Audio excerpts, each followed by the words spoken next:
ओम भूर्भुवः स्वः तत्सवितुर्वरेण्यं भर्गो देवस्य धीमहि धियो यो न प्रचोदयात्। ओम भूर्भुवः स्वः तत्सवितुर्वरेण्यं भर्गो देवस्य धीमहि धियो यो न प्रचोदयात्। विघ्नेश्वराय वरदराय सुरप्रियाय लंबोदराय सकलाय जगद्दिताय नागाननाय श्रुति अग्नविभूषिताय गौरीसुताय गणनाथ नमो नमस्ते। योऽन्ता प्रविश्य मम वाच्मिमां प्रसूतां सञ्जीवयत् किल शक्तिधरा स्वधाम्नाम् अन्यस्हस्रचरण श्रवणत्वगादीन्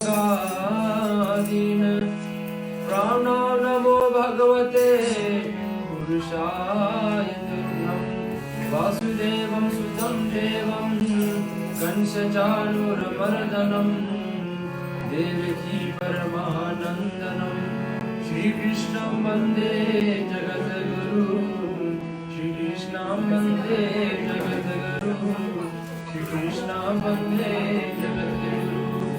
बोलिए बाके बिहारी लाल की जय।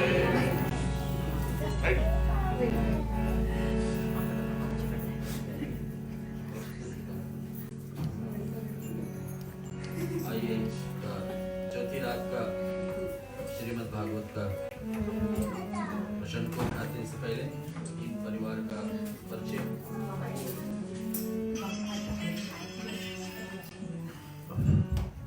इन परिवार का परिचय हम लोग भाई कमल प्रसाद से सुनते हैं। भगत का भागवत का थोड़े से महात्म।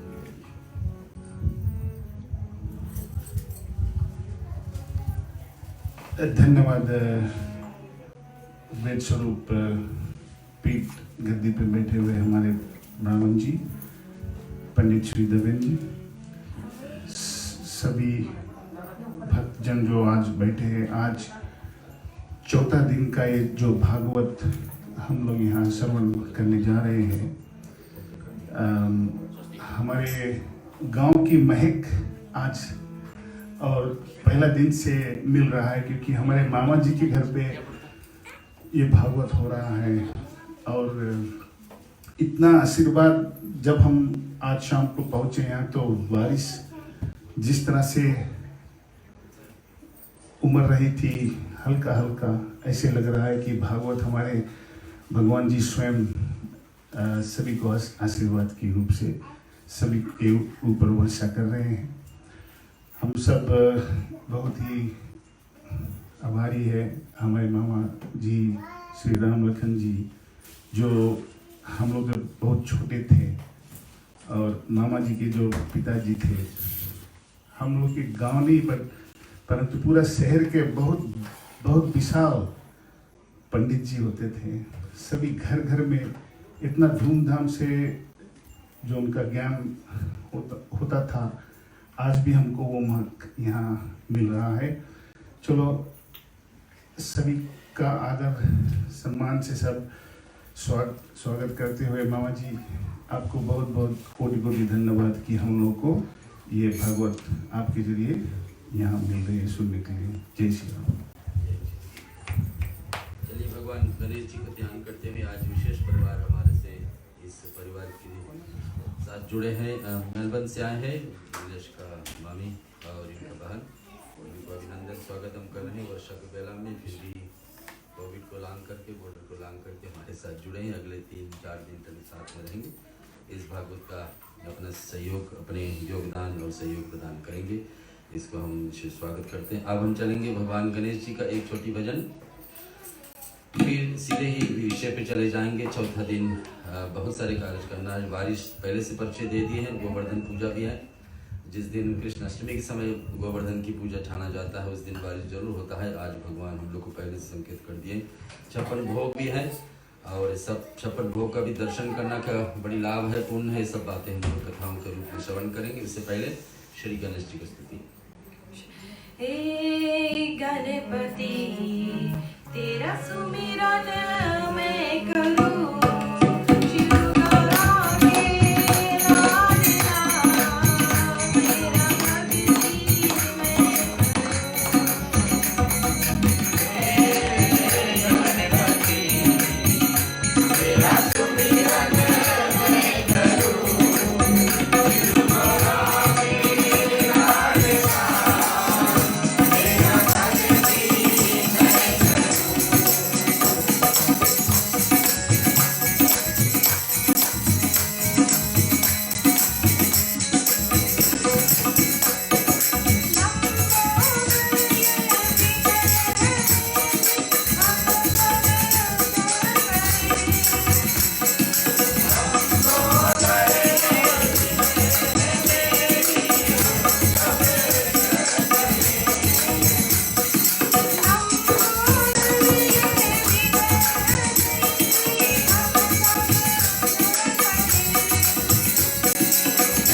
यदा हि धर्मस्य ग्लानि भवेत् भारतः अभायुतान् धर्मस्य तदात्मानसाजमयहम् परित्राणाय साधूनां विनाशनां च दुष्टतां धर्मस्थानपरातं शंभुवे युगे युगे। रामायण कहती कि जब जब हुए धर्म की हानि, बाड़े असुर अभिमानी, तब तब प्रभु धरी विविध शरीर, आए हरु सज्जन कर पीड़ा। यानी कि भगवान भक्तों को तारने के लिए, असुरों को संहारने के लिए बार बार आते। कल हम लोग सुने थे रामायण के अंत में रावण अंतिम सांस में है, लक्ष्मण को भगवान राम भेजते हैं कि जाकर कुछ भेद पता लगा। लेटे हुए हैं शरीर की मृत्यु की शैया में, लक्ष्मण जाके उनके सर्प के पास खड़े होते हैं। वहाँ भगवान राम डांटते हैं कि वहाँ थोड़ा खड़ा होकर पूछना है, कुछ पूछना है तो पैर के पास जाकर पूछिए। और रावण के पैर के पास जाकर पूछते। 3 बातें बताएं कि कभी अपने शत्रु को छोटा मत समझो, शुभ कर्म कभी करने के विचार हो तो शीघ्र ही कर लो, अशुभ कर्म को जितना करने को तो जितने टाल सको तो करिए, और कभी कुछ रहस्य अपने विषय में अपने पास ही रखिए, सभी से मत बताइए। 3 बातें बता करके रावण शरीर छोड़ते हैं।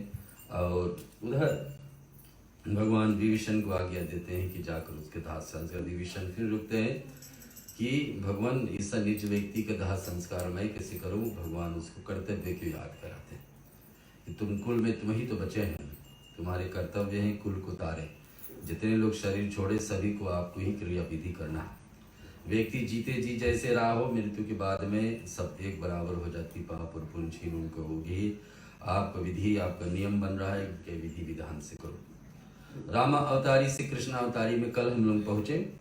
भगवान 12 बजे दिन में इधर राम का रूप में पैदा लेते भाई अयोध्या में जन्म होते हैं, प्रकट होते हैं।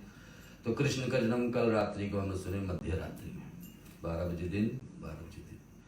एक है सूर्यवंशी, भगवान सूर्य की जहाँ प्रधान पूजनम, सूर्य भगवान इनका कुल का देवता है भगवान राम का।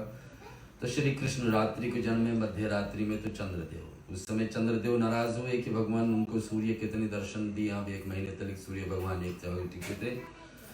तो चंद्रदेव की बारी आती है कृष्ण अवतारी में, रात्रि में मध्य रात्रि में चंद्रदेव पूरे लाभ लिए, अष्टम कराते। 9वीं तिथि पर भगवान जन्मे, तो अष्टमी तिथि कहाँ कमजोर है।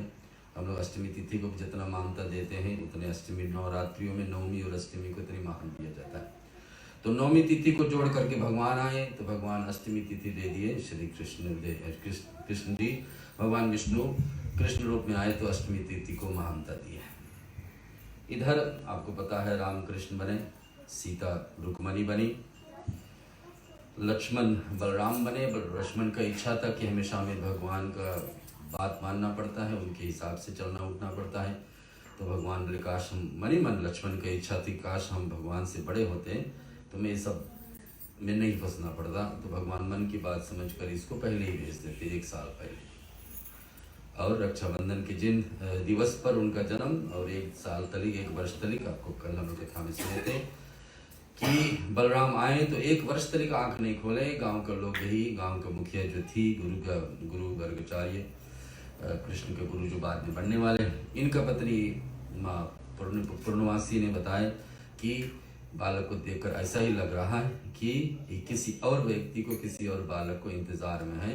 हम लोग सब निराजल एकादशी का व्रत करके पुण्य दान करो यशोदा मैया का हो ना हो। इनका भी संतान हो गया है, उम्र 55 पर, लेकिन फिर भी इच्छा है संतान एक हो जाए। केकई क्या बनती है? देवकी माता। केकई को दोष तो लगा है, भगवान राम तो इतने दोषित नहीं माने कि हम हमसे उजाड़ करके, मुझको उजाड़ करके अयोध्या से वन में जाना पड़ा। लेकिन कौशल्या को कैसे लगा होगा कि मेरे बेटे मुझसे छीना गया 14 वर्ष तक। तो केकई के दूसरे जन्म भगवान ने देवकी के जन्म में, देवकी जन्म तो देगी लेकिन तुरंत ही बालक उससे छीना जाएगा, चले जाएंगे तो 11 वर्ष तक। उधर कौशल्या आती है, यशोदा। कौशल्या सभी को पढ़ाई करती थी। कौशल्या जितना वर्ष इनको छूट गई थी राम का लालन पोषण में, तो यशोदा के रूप में वहां प्राप्त हो जाती है सुख। सीता जी रुक्मणी। वीरपध्ययन सुर संतहित हम लोग सुनते हैं कि भगवान देवों को, ब्राह्मणों को, गौ को, ब्राह्मणों को, ऋषि मुनियों को और देवताओं को सेवा के लिए आते हैं। राम राज्य में भगवान राम से कम स्थान पर रामायण के अंतर्गत बहुत कम जगह पर ऐसे पढ़ने को सुनने को मिलेगी जहाँ भगवान ने गौ को सेवा खूब ठीक से कर पाए। वो कार्य भी अधूरा रह जाती। भगवान जब कृष्ण बनेंगे गोपाल, गौ को पालन करने वाले, तो नाम मिल गई गोपाल, तो वो कार्य इसमें पूरा होगा। रामावतारी से अधूरा कृष्ण अवतारी में पूरा होना। जामवंत भगवान के बड़े बड़े भक्त विनय राम जी का, सब भक्त को भगवान ने कुछ न कुछ दिए। जामवंत सबसे बुजुर्ग थे, उम्र थे, आपको पता सुंदरकांड का पहला शब्द है जामवंत में ना। तो जामवंत जब तो भगवान बताए कि जामवंत आपके लिए कुछ दे दें, राम अवतारी ने। जामवंत ने कहा कि भगवान क्या बताए, जो मुझे चाहिए था वो तो नहीं हो पाएगा। बोलते क्या, बोलो तो सही। बोले मेरी मन की बात मन ही पढ़ा रहे तो ठीक है। बोले नहीं कहो तो बता, मेरे आपको रावण के बीच में 27 दिन का युद्ध चल रहा था ना, मेरे मन ही मन ये था कि काश आपसे मैं युद्ध करता। भगवान बोले आप उसके लिए तो देर होगी, युद्ध तो सारी समाप्त होगी, लेकिन चलो आप इंतजार करो, कृष्ण युग में आएंगे, त्रेपन द्वापर में आएंगे तो वो कार्य पूरा होगा। कैसे पूरा होगा और उनकी बेटी कौन होगी क्या हम सुनेंगे कल नहीं परसों की कथा में, शुक्रवार। ऐसे ऐसे एक एक कार्य जो वहाँ से छोटी तो यहाँ। देवकी के परिचय कल हम लोग लिए थे। कंस का बहन है, उनका पिताजी उग्रसेन हुए, उग्रसेन और पवन रेखा, जिनके 10 संतान हुए, और देवकी उनका पुत्र है। भगवान कृष्ण का नाना का परिचय यहाँ मिल जाती है। कृष्ण का आजा का परिचय, सूरसेन मरीशिया उनकी आजी, विदुर उनसे पूर्वज, और फिर पृथु और भाजमन, ऐसे ऐसे उनका परिचय उधर त्रिभुज पीढ़ी का। कारागृह में ये लोग जन्मेंगे और कथा थोड़े से संक्षेप में टच करके कल छोड़ दिए थे। कृष्ण चालीसा श्रवण करते सोता हूँ, फिर कथा के विस्तार से लेंगे।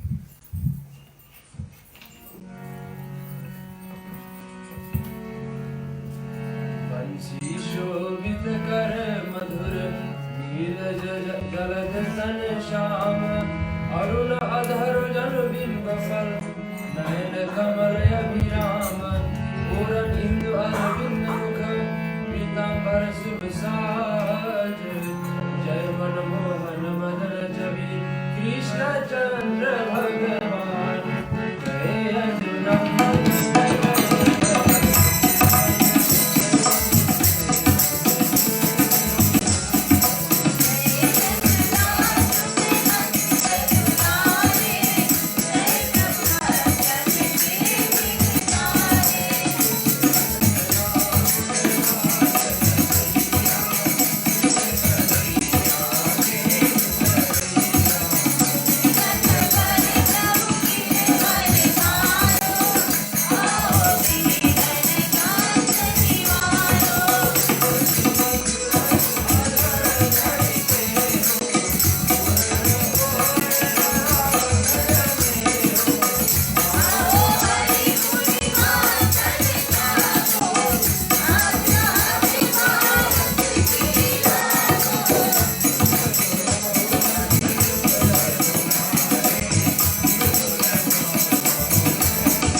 और जब उसने हाथी खाए तब यशोदा मैया ने कहा क्या तुमने हाथी खाई, लेकिन जब उसने उसके मुंह में देखा तो संपूर्ण ब्रह्मांड उसके मुंह में था।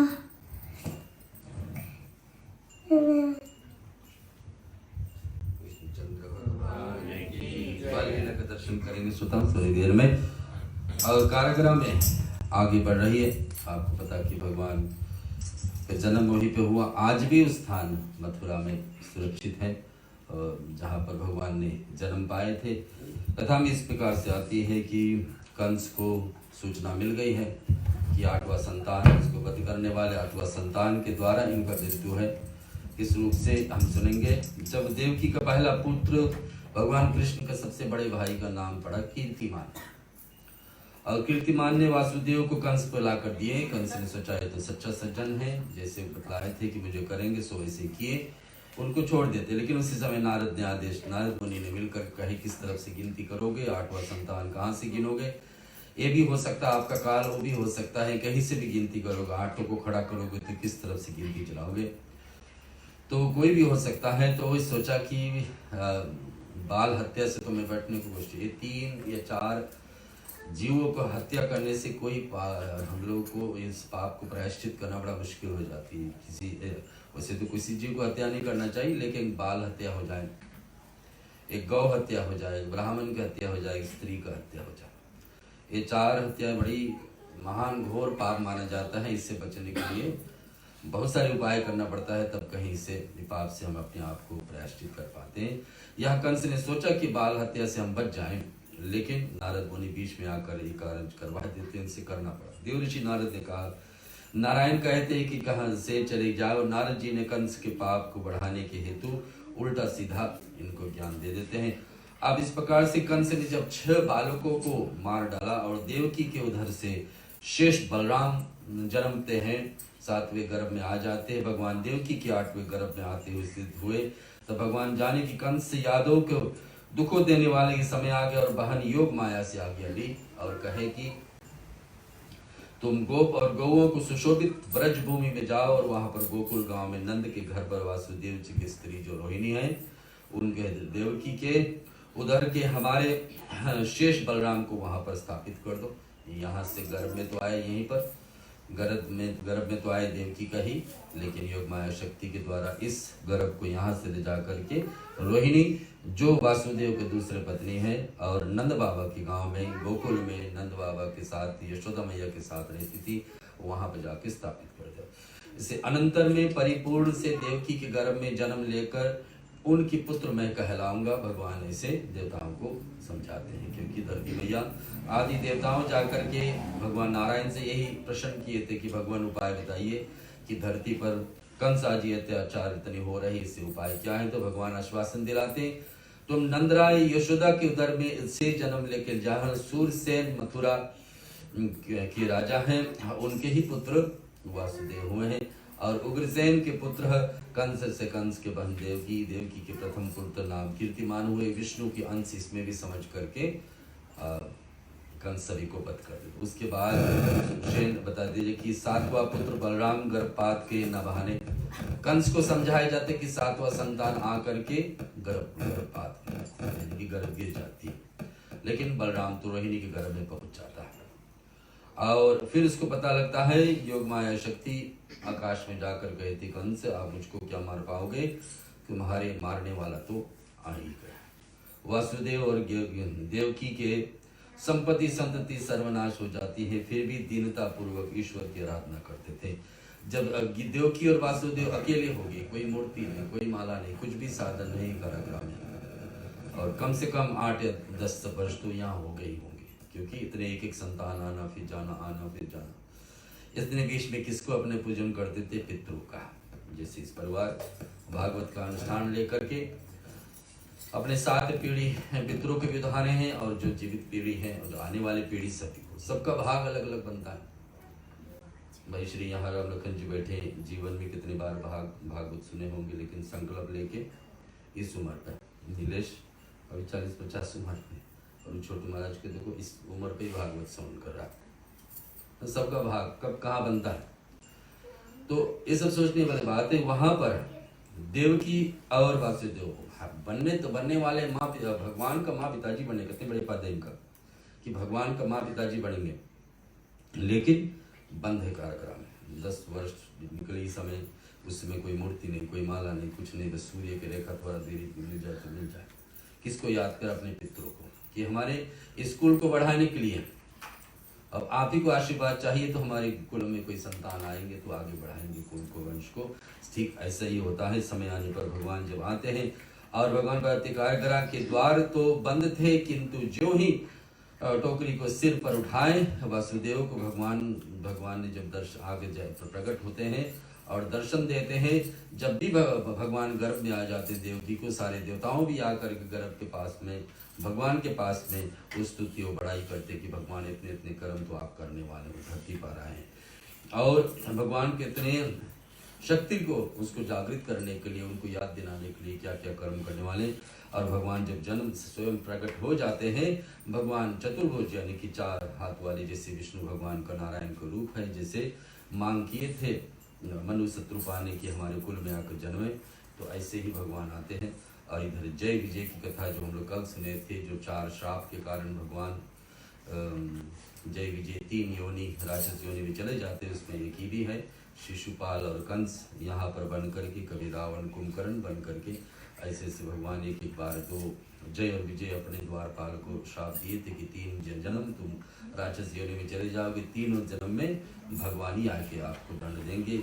और ऐसे ही आगे होने वाला है। यहाँ पर कारागृह खुलती है अपने आप से मध्य रात्रि 12 बजे रात्रि के समय, घोर नींद के समय है। और उसी समय भगवान ने चुने हैं जन्मे के लिए। कारण है कि यहाँ बंदे हैं क्योंकि कारागृह में जन्म लेंगे। और 12 बजे दिन में कैसे निकल पाते वहाँ, वो बात सोचनी है। फिर यहाँ पर भगवान अपने पिताजी को आदेश देते हैं कि आप ऐसे करिए, रात मुझको उठा करके ले जा करके दूसरे गांव में छोड़ दीजिए। मथुरा से गोकुल है तो पूरे वृंदावन क्षेत्रीय, लेकिन ले जाकर इस गांव से वहां छोड़ दीजिए। कुछ वर्षों बाद फिर हम आपको आके दर्शन देंगे। और जिसे ही सिर पर भगवान को रखें, उसे ही जीवन मार्ग में विघ्न बाधा सब हट जाती है। कहने का अर्थ यही है कि जब से हम लोग भगवान को अपने जीवन में ठान लेते हैं, सबसे बाधा आएगा भी, आपको लगेगा इसको हम संभाल लेंगे, इसको हम संभाल लेंगे, इसको हम झेल लेंगे। आगे बढ़ते हैं, यमुना भी उसको परीक्षा लेते हैं। जैसे हनुमान जी लंका पहुंचने के समय सुरसा नाम राक्षसी परीक्षा लेते, वैसे यहाँ यमुना बारिश आज की तरह उस दिन भी हो रही थी जब उस दिन भगवान का जन्म हुआ।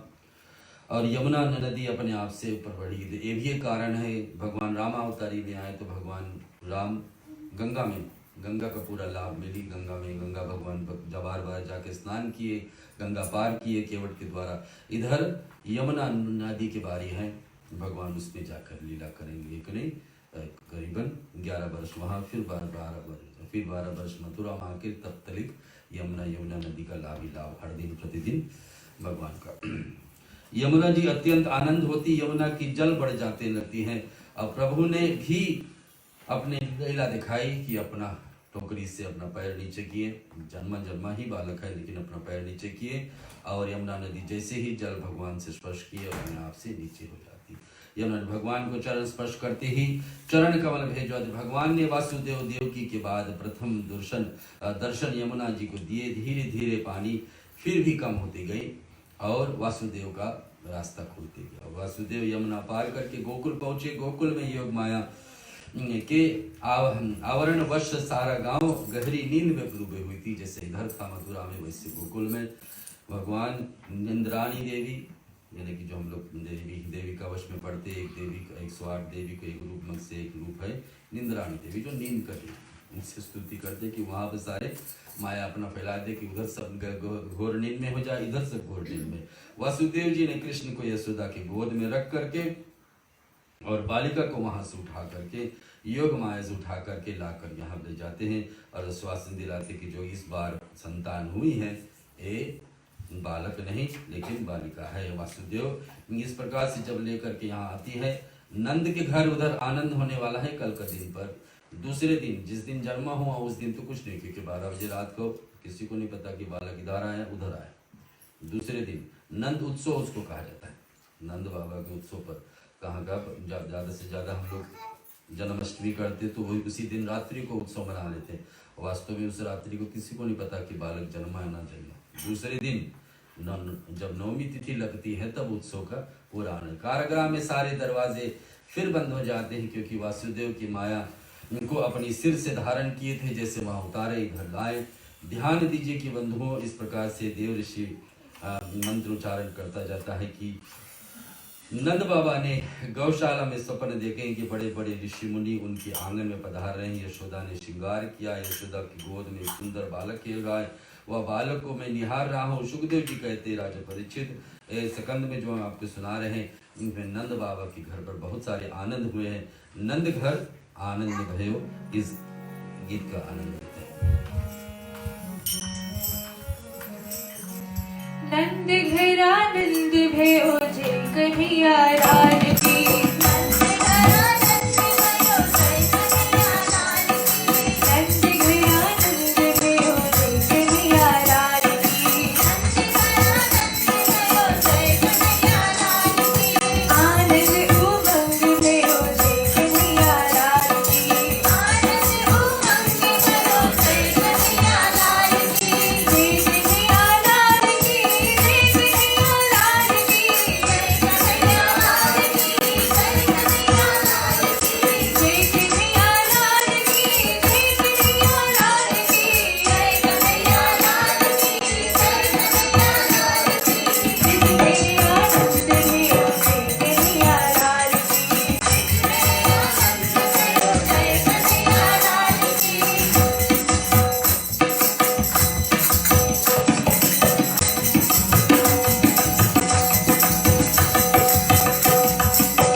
भादो महीना का कृष्ण पक्ष का नौमी तिथि पर हुआ और उस समय भगवान शंकर समाधि में थे।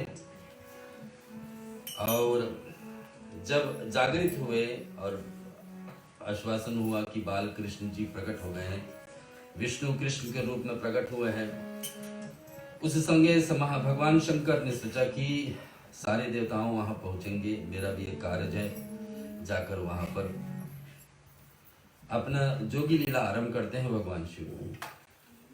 इसमें शिव जी महाराज भगवान श्री कृष्ण के दर्शन के लिए विचार बनाए।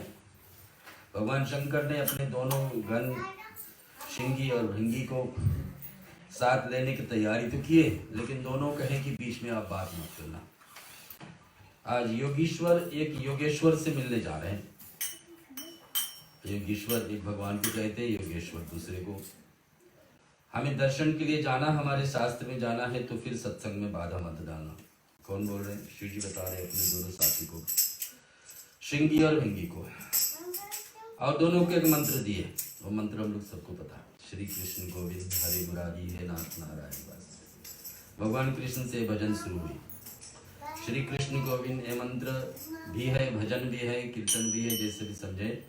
इसको हर परिस्थिति में हम लोग गाते हैं। कोई व्यक्ति हर दिन प्रतिदिन काम धंधा करते में गाए, जीते जी गाए, कोई व्यक्ति शरीर छोड़ने वाला है उनको सुनाया जाए, कोई छोड़ दिया है तो शमशान भूमि में जहां भी गाए।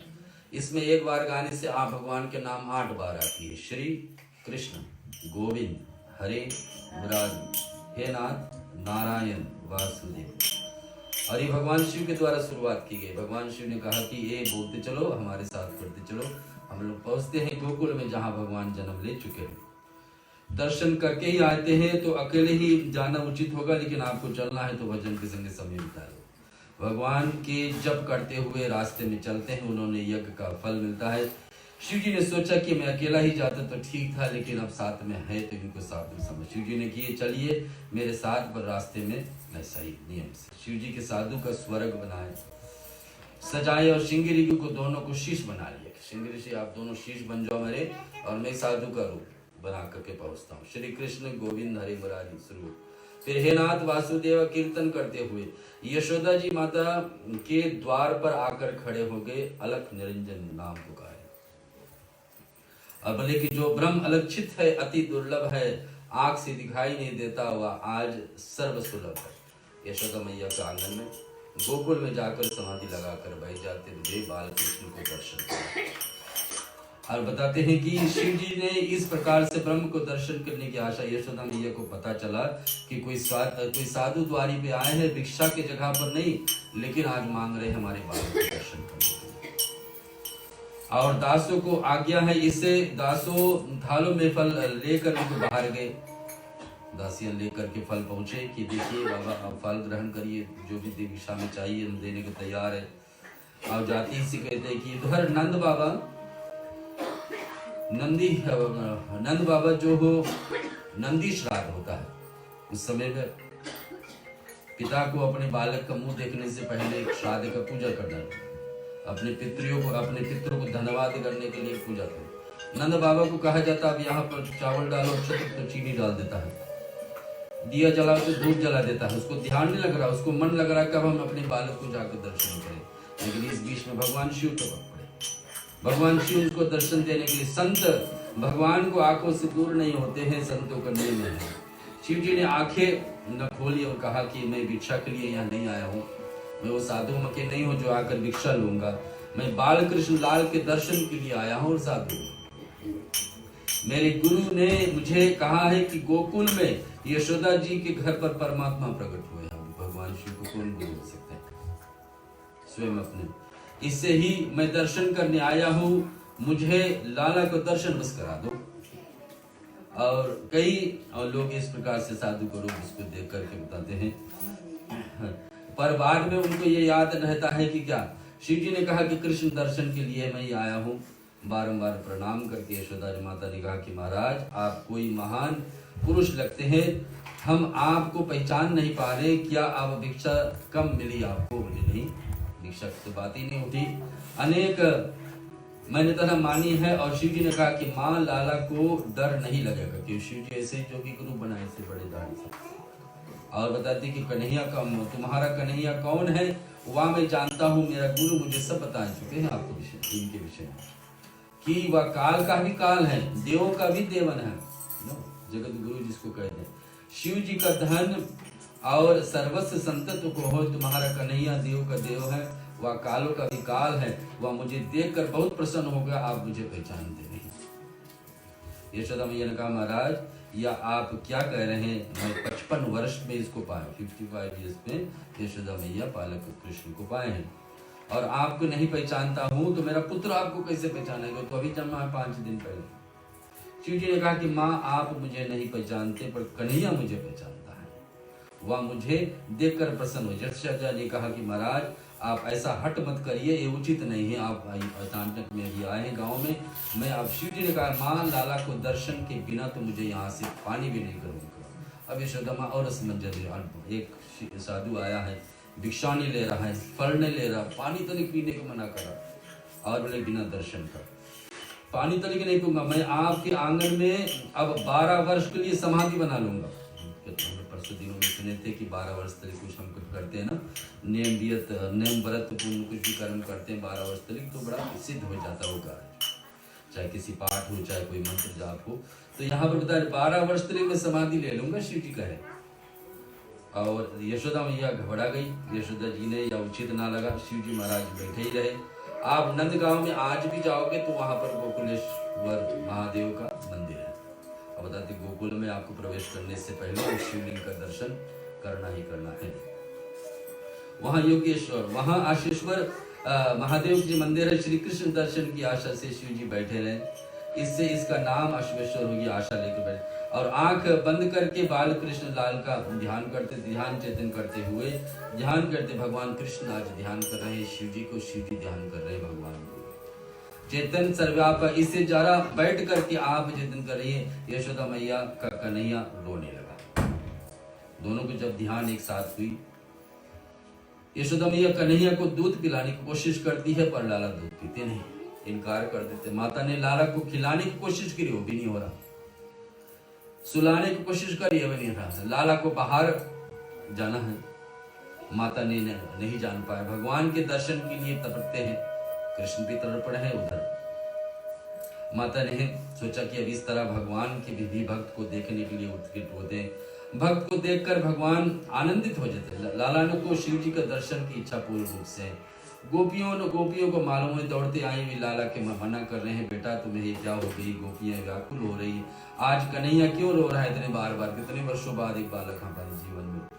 तो एक गोपी ने कहा कि माँ मैं आ रही हूँ, अब आंगन में बैठे रहिए। साधु महाराज के होठ हिल रहे हैं और कुछ मंत्र बोल रहे हैं, लगता है कोई उपाय होगा। तो शांडिल्य ऋषि का और वहां पर आगमन होता है। शांडिल्य ऋषि ने कहा कि माँ ये जो साधु आया कोई साधारण साधु नहीं है, इनकी गोद में आप दे दीजिए, बालक अपने आप से शांत हो जाएगा। किसी भी माँ का बालक जब चिंतन में होता है तो उसको उपाय यही लगता है कि इसको भूख लगी होगी। पिलाने की कोशिश की, वो नहीं हुआ। खिलाने की कोशिश की, नहीं हुआ। सुलाने की कोशिश करी, नहीं हुआ। अब यही है कि शांत हो जाए, तब साधु की गोद में लाना है, भगवान कृष्ण को लाना है शिव जी की गोद में। साधु महाराज आंगन में भूखे बैठे हैं, ये अच्छा नहीं है, इनका दर्शन ही तो चाहिए और क्या। अब ये चार आंख जब मिलेंगे योगेश्वर और योगीश्वर को, बालक के गले में बांध करके और इस प्रकार से एकटक रहते हुए लाला को दर्शन होती है। और कन्हैया बहुत सुंदर है, ऐसे घबराहट होती। बाल आप वृंदावन जाएंगे तो ऐसे दर्शन। वृंदावन के प्रधान ठाकुर बांके बिहारी लाल है, और बांके बिहारी लाल का इस यहाँ पर भगवान शिव जी का अनेक दर्शन तृप्ति कराती हैं। ऐसा लगता है कि भगवान शिव आज भी वहां पर है।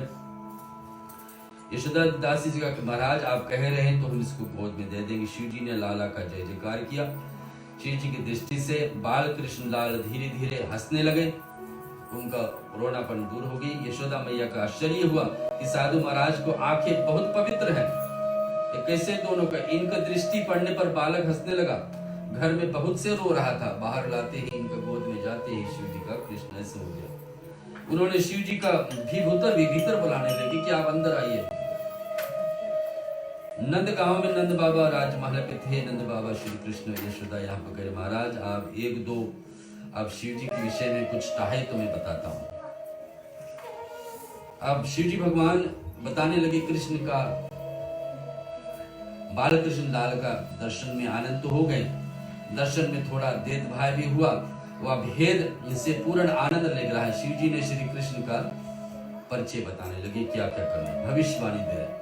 यशोदा मैया समझ गई कि इसने उन्होंने लाला शिव जी को गोद में दिया है, आप जरा भी चिंता ना कीजिए, ये बड़ा राजा होगा।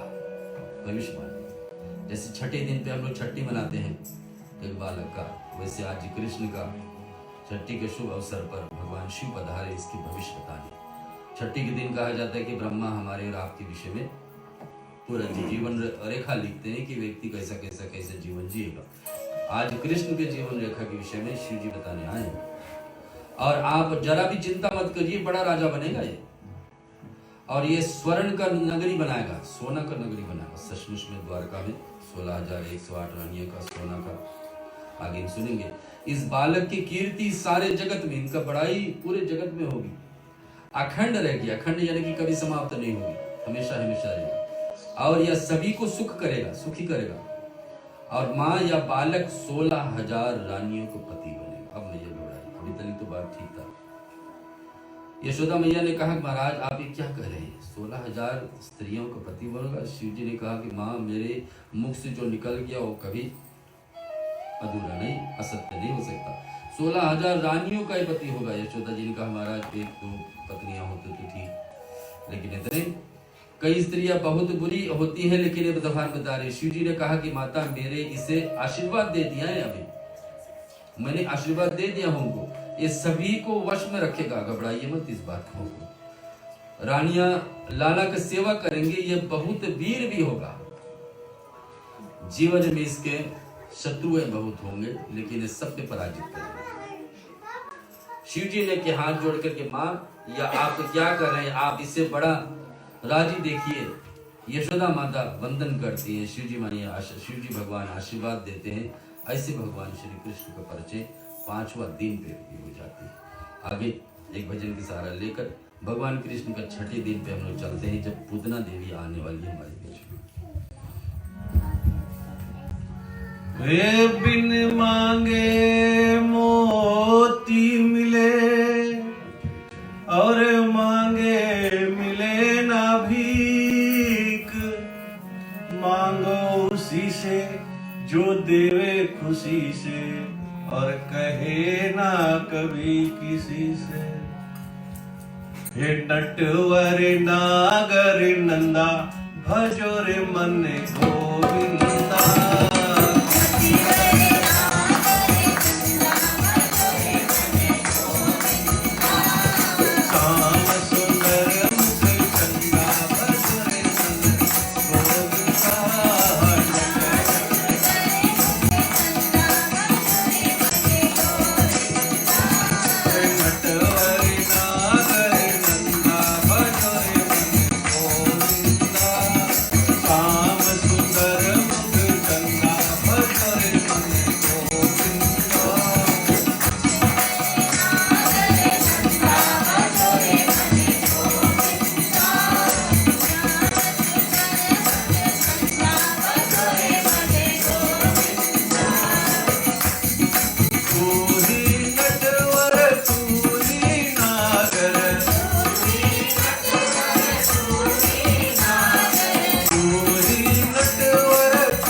नंदनीं ख्यातास्यमिष्टं दृष्टे गोधुलिः गोत्रीयस्तं नित्यां वेदांत सिदंतः। उस गोधुली बेला का सभी को इंतजार था, इंतजार होने लगी कि भगवान श्री कृष्ण की जन्म नामकरण संस्कार, बालक को नाम दिया जाता है। अपनी हिंदू संस्कृति में 11वां दिन पर उनको नाम पे घोषित किया जाता है। नंदी श्राद्ध के बाद में 11वां दिन पर उसको नाम होती, नाम भगवान के सामने उद्घाटन किया जाता है, फिर परिवार को समझाया जाता है भगवान को ऐसा ही समय। लेकिन उत्सव दूसरे दिन नवमी तिथि से आरंभ हो गई, और कहीं कहीं लिखा है जैसे रात्रि के बेला यहाँ, जैसे दिन के बेला में यहाँ पर सूर्य नारायण आनंद लिए थे, वैसे चंद्रमा 1 नहीं 2 नहीं 5 नहीं 6 महीने तक उस उत्सव को आनंद लिए हैं, जहाँ पर भगवान श्री कृष्ण आकर जन्मे हैं। एक एक लीला शुरुआत होती। एक नंद जब इधर कंस को पता लग जाती है कि उनको मारने वाले जन्म ले चुके हैं, बहुत प्रयास हमने किए कि सभी को जन्म लेते ही अंत करें, लेकिन जो मेरा काल बन के आया है, और वास्तव में जो 8वां संतान है वो कहीं ना कहीं जीवित है, और यहाँ तो होगा नहीं।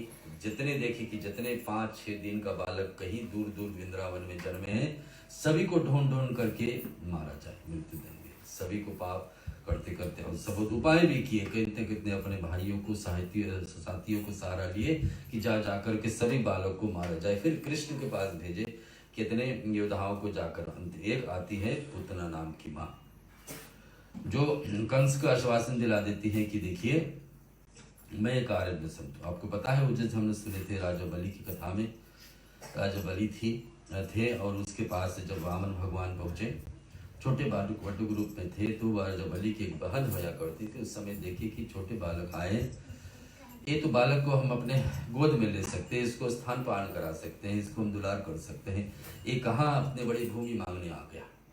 भगवान सभी को जो हम करते हैं वो देखते हैं, वो जानते हैं, जो हम बोलते हैं भगवान जानते हैं, समझते हैं, जो हम सोचते हैं वो भी भगवान के पास में हर दिन प्रतिदिन रजिस्टर हो जाती, क्या हम सोचे, अच्छे बुरे सब।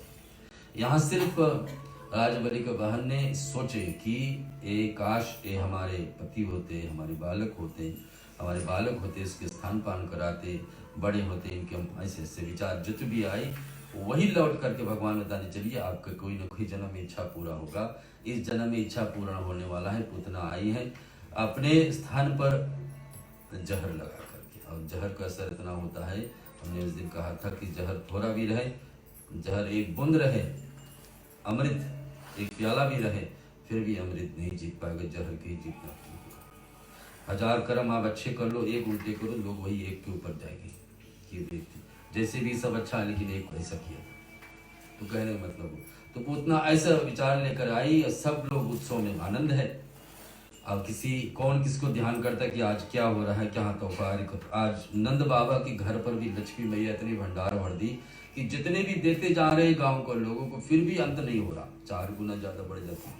जितने लोग पहले भीख मांगते थे नंद बाबा के गांव में, गोकुल में, सब भंड सब आज नंद के घर से इतने सारे भेंट लेके गए, क्या कहना। सभी लोग आज का सभी को खुशी किए हैं नंद बाबा। और इधर पुतना आकर के काम करने वाली कि कृष्ण को उठा करके स्तनपान के बहाना उठाकर पहले तो अपने वेश बदल करके आई और भगवान के पास भगवान को उठा, भगवान ने सोची कि कौन जन्म का इनके साथ हमारे रिश्ता है, ऐसे इसका हिम्मत होगी मुझको उठाकर भगवान लेके, लेकिन उठाकर लेके दूर लेके चले गए। सबको देखा देखी करते करते दूर पहुंच गए और इतने विशाल रूप बना करके स्तनपान से उसको जहर पिलाना शुरू किया। भगवान ने जहर को भगवान मणिमन शिव जी वाली बात याद की, शिव जी आप ही ने तो बताया था मुझको राक्षसों बहुत मिलेंगे, बंद करना पड़ेगा, और आपके घर में गहे, आपके गले में जितना जहरीले सर्प रहते उतना तो जहर और कहीं नहीं होता है। तो आप जब वो संभाल सकते और आपने मुझे मंत्र दे चुके हैं कल के दिन पे, तो आप ही भी इस जहर को संभालिए।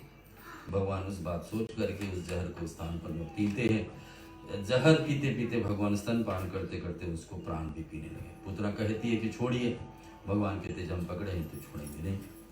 उसका अंत करते ही पुतना इतने विशाल शरीर बना करके भी लेकर के जब गिरती है, श्रोताओ इसमें आता है इतने बड़े रूप चतुर्भुज बना करके जब लेकर गिरती है, अपने दाह संस्कार के लिए अपने आप लकड़ियां पेड़ तोड़ते ही गिरती है। सब लोग यहाँ पूछते कि कृष्ण कहाँ गए, लाला कहाँ गए, बालक कहाँ गए। योगी बाबा ने बताया था कि इनके शत्रु बहुत आएंगे, सावधान रहना, लेकिन हम लोग तो देखते देखते उत्सव में तो कोई तो ऐसा शत्रु भाव का आया नहीं था। ये कौन ले गया, कहाँ ले गए, ये सब ढूंढते ढूंढते पता लगा कि जो आई थी वही ले गई। पूतना का अर्थ होता है जिसके पास पुत्र संतान नहीं हो, जिसके पुत्र भाव है ही नहीं, मन में इच्छा है नहीं संतान होने का, ऐसे पुत्र भाव होने वाली पूतना। और कंस का आश्वासन दिए थी, लेकिन आज यहाँ जहर पिलाकर कृष्ण को मारना चाहिए, लेकिन फिर भी भगवान उसको अपने भाव से उनको भेजते हैं कि चलिए, क्यों बात यही हो गई अंतिम दर्शन वाली बात। जैसे राजा बलि रामायण में और जटायु सवरी जितने लोग को भगवान अंतिम दर्शन दिए शरीर छोड़ने से पहले, वैसे आज पूतना का भी वही भाग है, अंतिम दर्शन कृष्ण का, भगवान के धाम चले जाओ। कहने का मतलब है यहाँ पर पूतना का अग्नि संस्कार तो होगा ही होगा। एक होली के कारण यहाँ भी बनाया जाता है कि किस कारण से इस पर्व को मनाया जाता है। उस त्योहार से कितने दिन तक उनका राखी लेकर खेते रहे। और इधर भगवान कृष्ण को जो वापस लाएगा, भगवान कृष्ण मार तो दिए, सब लोग सोचे कि अचंभित हुए कैसे होगा, लेकिन शिव जी वाली बात याद करते हैं। शिव जी ने ऐसे पहले बता चुके थे कि तुमके जीवन में बहुत सारे राक्षस आएंगे, बहुत शत्रु रहेंगे, लेकिन सबको पराजित करेगा, कोई ऐसा नहीं बचेगा किसी पर। और फिर कृष्ण भगवान को क्या ले जाते हैं, वापस ले जाने के समय नंद बाबा के ग्रह में इनको 5 जो गौ में हम लोग कहते हैं, गौ से 5 चीज हमारे लिए बड़ी मुख्य है। हम लोग कहते हैं मेरी गाय में 33 करोड़ देवी देवता हैं, सारी देवताओं का निवास है और कृष्ण की भक्ति पाने वाले व्यक्ति को गौ से कभी अलग नहीं रह सकते हैं। गौ सेवा बड़ी जरूरी है। तो गौ से क्या क्या मिलती? दूध, दही, घी, फिर गोबर और गौमूत्र। ये 5 चीजें से कृष्ण को नहलाया गया शुद्धिकरण के लिए। 5 चीजें से नहला करके कृष्ण भगवान को फिर पुनः श्रृंगार किया गया और कृष्ण के उत्सव फिर आरंभ होती है। कृष्ण भगवान एक एक दिन एक एक लीला करते जाते हैं। कन्हैया हमारे घर पर आवे, सभी का इच्छा भी हुई, गोपियों का सभी को इच्छा हुई कि हमारे घर पर भी भगवान कृष्ण आए। गोपाल नाम पढ़ते हैं, आप सबको पता है, गौ को पालन करने वाले। गोपाला गोपाला राधे नंदना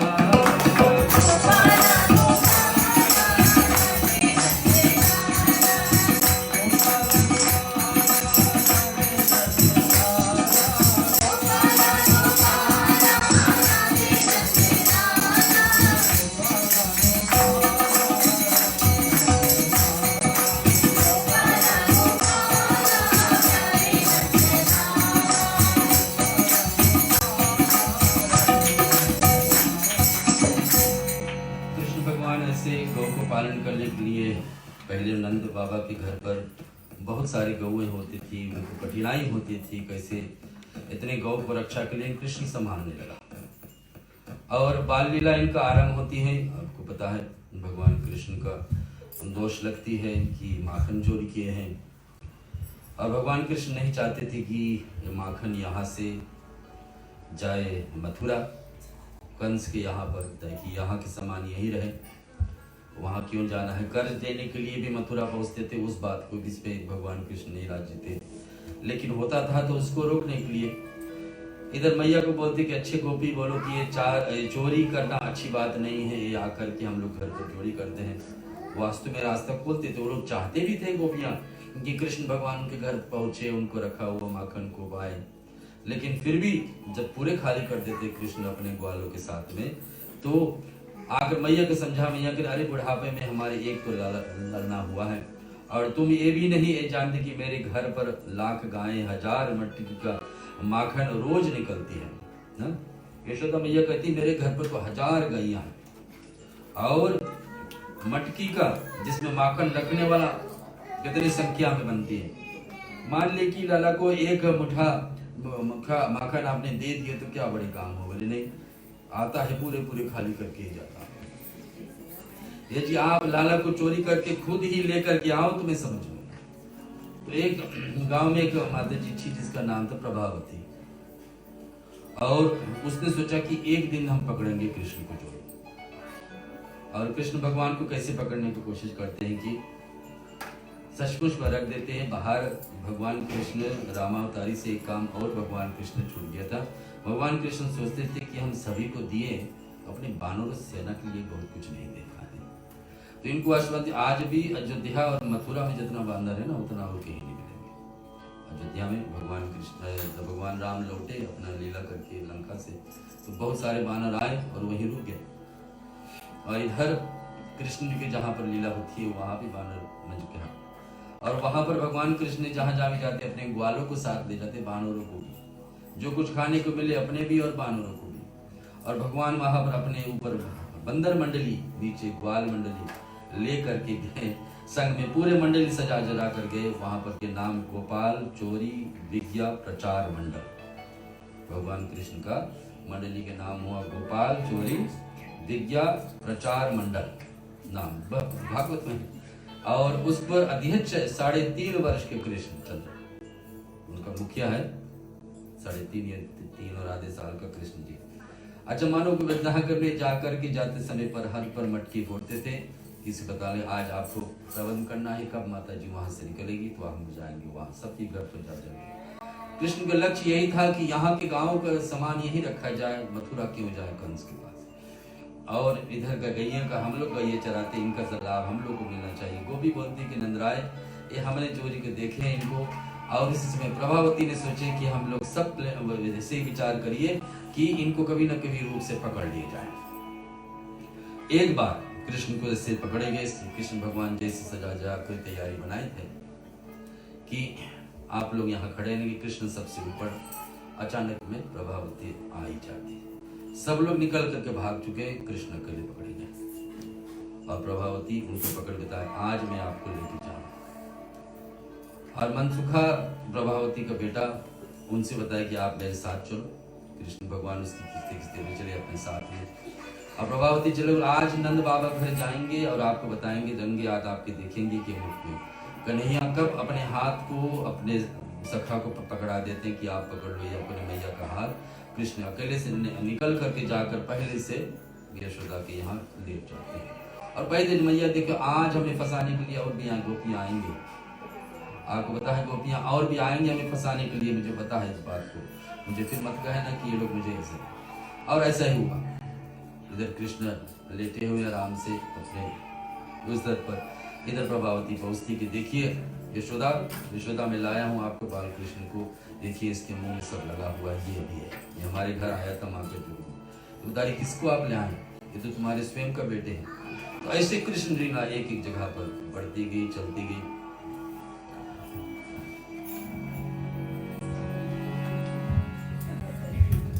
छोटी छोटी गैया छोटे छोटे ग्वाल, छोटू सुमेरो मदन गोपाल।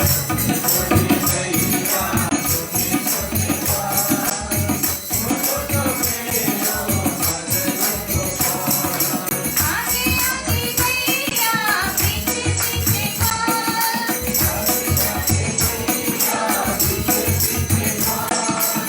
बीच में मेरो मदन गोपाल।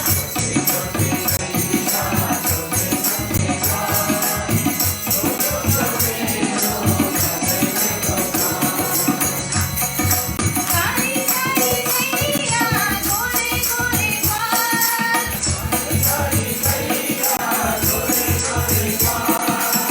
श्याम चरण मेरो मदन गोपाल।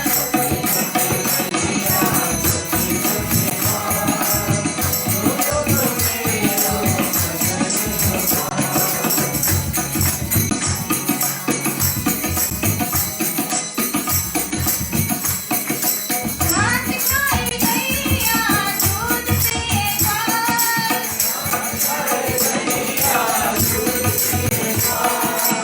माखन खाए मेरो मदन गोपाल।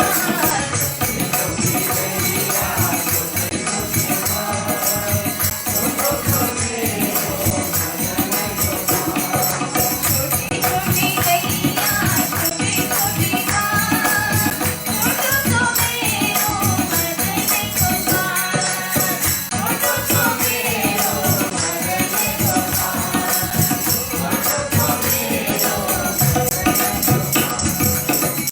एक दिन यमुना किनारे ऐसे भगवान श्री कृष्ण को अपने साथ यशोदा मैया लेके जाती है स्नान करने के लिए, कपड़े धोने के लिए। और उस स्थान पर कृष्ण को अकेले छोड़ा जाता है। कृष्ण एक खेल में एक ढेल मिट्टी खा लेते हैं। और ब्रजवासियों के साथ खेलते हुए कन्हैया ने एक माटी का ढेला उठाकर अपने मुंह में रखे। गोपियों ने ये सूचना दे दी, यशोदा आज तेरे कान्हा ने मिट्टी खाए हैं। बोलो सचमुच पे खाए हैं मैया, तेरे लाला ने इतना बड़ा ढेला खाया है। भगवान सुखदेव कहते हैं उधर धरती मैया प्रसन्न होती है। धरती मैया भी, धरती माता जी को भी भगवान विष्णु का एक पत्नी माना जाता है कि भगवान आपको आए इस धरती पर इतने दिन हो गए, लेकिन आज मुझको पूरा आनंद मिला कि आप मुझको उपयोग किए। मैया तेरे लाला ने इतना बड़ा ढेला खाया है। और बता दे कि क्या, साग्रह हित्वा करे कृष्णम अपोल हव्यम हित्ते श्रेणी, साग्रह हित्वा करे कृष्णम। और हाथ पकड़ करके भीड़ के बीच में नीलीज करके गई, क्यों रे तेरे माटी खाई है? कन्हैया बोले कि हाँ हूँ। तेरे सखा ये कह रही है तो तूने माटी खाई है। मैया बोली कुमार आस्ते आज्ञों को अपियम, तुम्हारे अग्र जिद है बलराम जी ने भी कह रहे हैं कि तू माटी खाए। कन्हैया बलराम के बगल में जाकर खड़े हो गए और बोले क्यों, तो हमारे वहाँ माटी खाने की शिकायत क्यों की? बलराम ने बोले तू खाए हैं तू बता दे। ठीक है तो हमको मैया देख लीजिए। माटी में मुंह खोलता हूँ, देखते हैं। मुंह खोलती है, क्या देखती है? कृष्ण भगवान के अंदर पूरे ब्रह्मांड, सूर्य भी है, चंद्रमा भी है, ब्रह्मलोक भी है, देवलोक भी है, धरती भी है, स्वयं अपने आप को भी अंदर देख रही है। सारी सृष्टि उसी का अंदर है, बेहोश होकर गिरती है।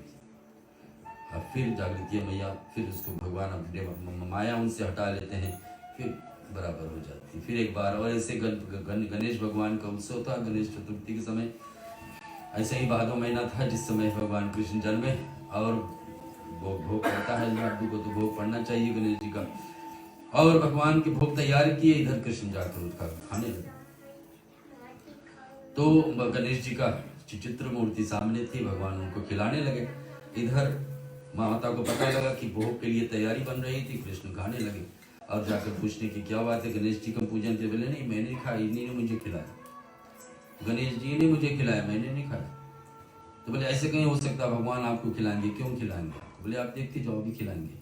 सचमुच में गणेश जी का मूर्ति इनको खिलाने लगे। लड्डू गोपाल नाम पड़ी, बोले गणपति भगवान की। उस समय में यह बेहोश होकर गिरती। ऐसे ऐसे एक लीला उनको चलता है।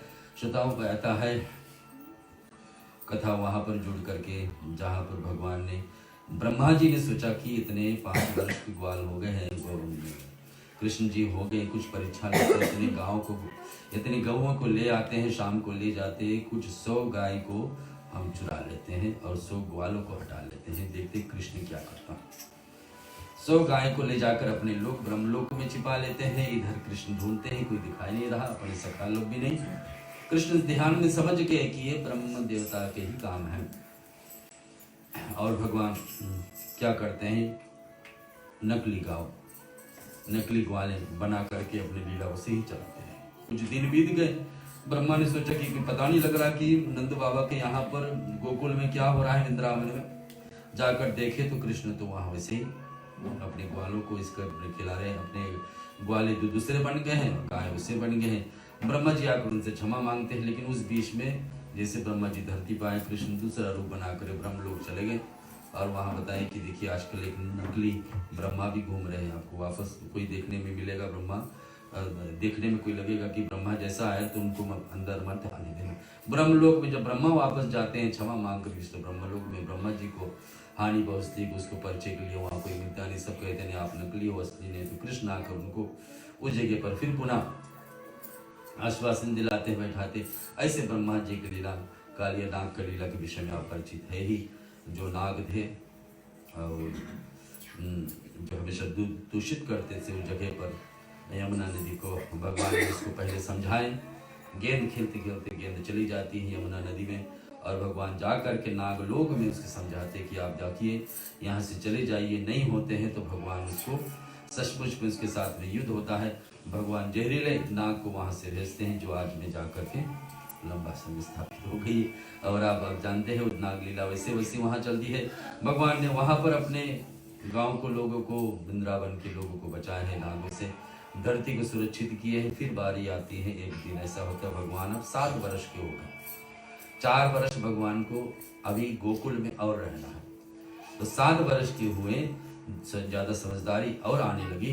तो भगवान देखिए, अभी तक गणेश जी के साथ लीला हुई, शिव जी के साथ हुई, ब्रह्मा जी के साथ हुई, और सूर्य चंद्रमा के साथ चली रही थी ब्रजभूमि में एक एक देवताओं।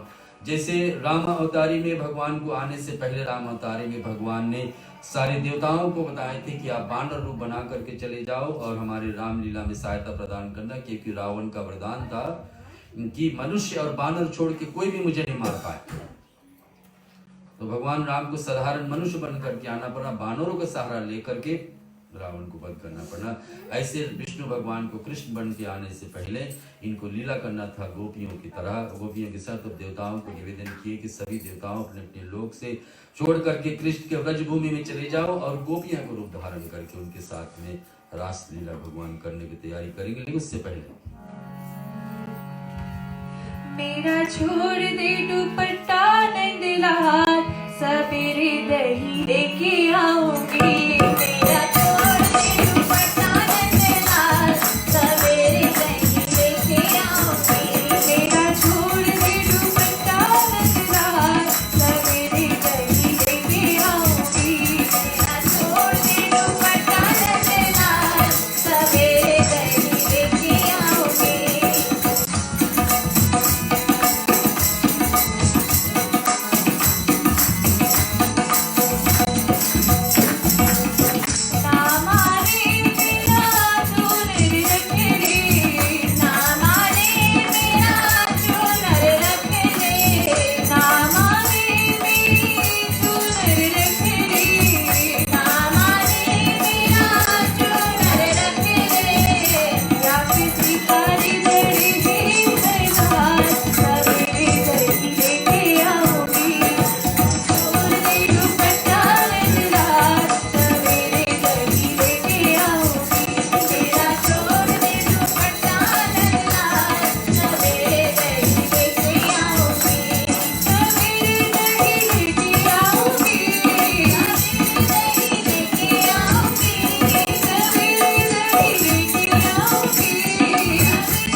हैं कि देखिए आज गोवर्धन कब होता है पूजन, जब दिवाली से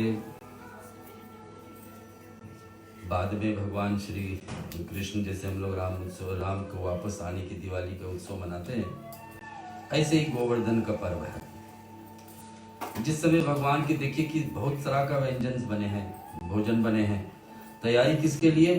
इंद्र देवता के लिए। क्यों? कि इंद्र देवताओं के राजा हैं, देवताओं के राजा हैं, तो क्या हुआ, तो इनके लिए प्रसन्न करने के लिए हम लोग को पूजन करना है।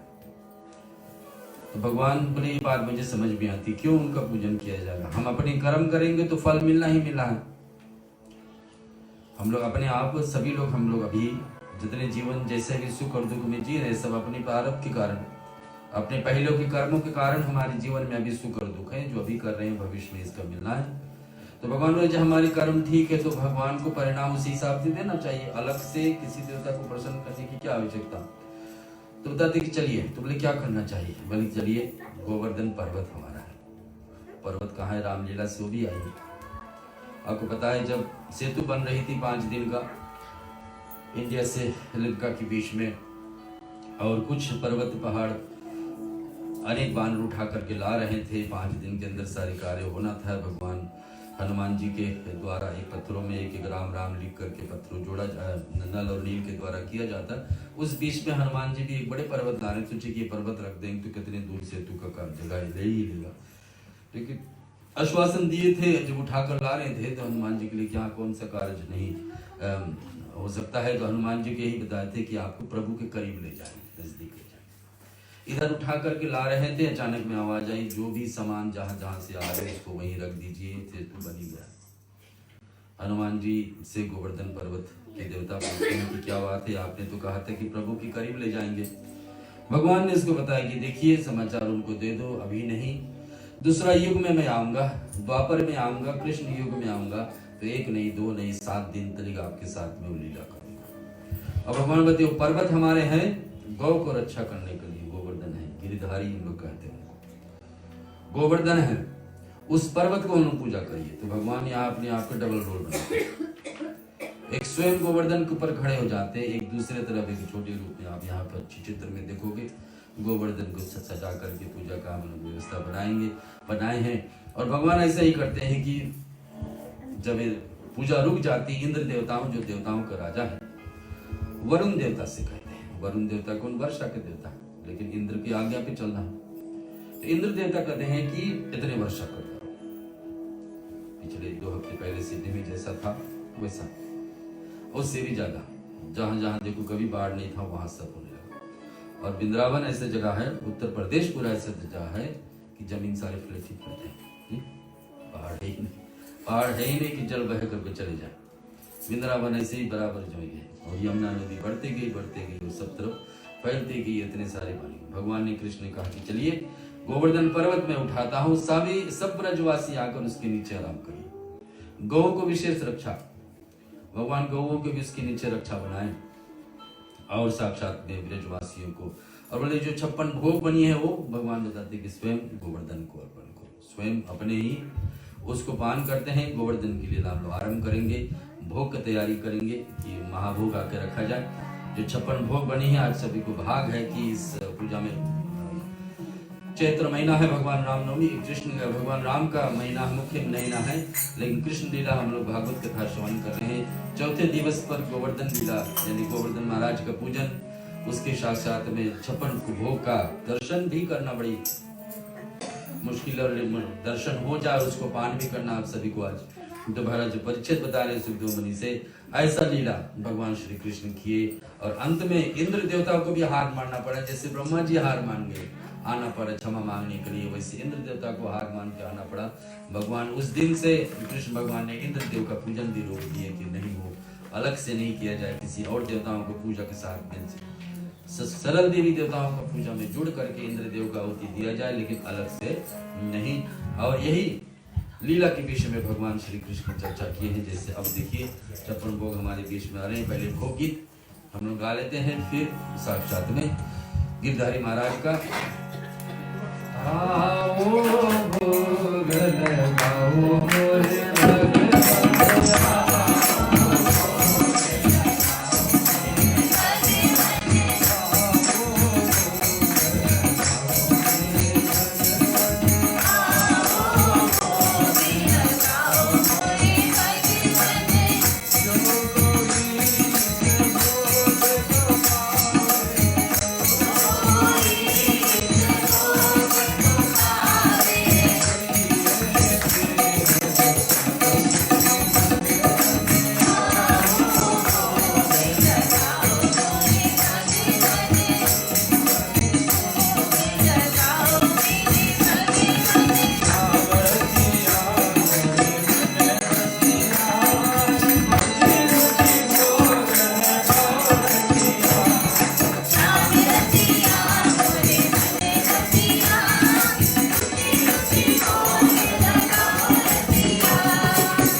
उल्लेखनीय योग है। वहाँ लोग कार्तिक के महीना में, जो भगवान विष्णु का विशेष महीना है कार्तिक, उसमें जाकर परिक्रमा करते हैं।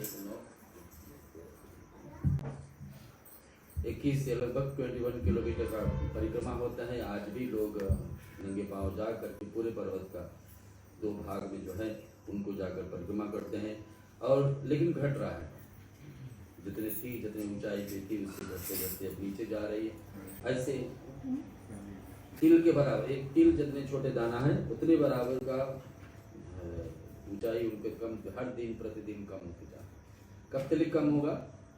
और जब पूरे की पूरे धरती के बराबर एक बराबर हो जाएगी धरती और गोवर्धन पर्वत, तब बताया जाए कि महाप्रलय यानी कलयुग का अंत के समय आ जाएगी। तो आज भी देखने योग्य भगवान कृष्ण कब आए थे, कब लीला किए थे, कब गोवर्धन थी, और आज भी है देखने योग्य है। कार्तिक महीना में विशेष करके जाता है उत्सव। ऐसे तो पूरे 12 मास खुले रहती है दर्शन के लिए, परिक्रमा के लिए, और लेकिन विशेष करके आज इस भागवत महापुराण के निमित्त हम लोग जुड़े हैं। कल का दिन पर भगवान कृष्ण अपने दूसरे माँ पिताजी को छोड़ करके अपने जन्म माँ पिताजी के पास पहुंचने वाले हैं। राधा जी के साथ में क्या लीला होगी हम लोग संक्षेप में कल सुनेंगे। कैसे भगवान अपने बांसुरी को छोड़ करके और चले जाएंगे अपने मृत्यु की गोद में कंस के पास। पता है कंस इसको मारने वाला है, मारने की इच्छा रखा है जन्म से, उन्हीं के पास जा रहे हैं। वो बात हम लोग कल सुनेंगे।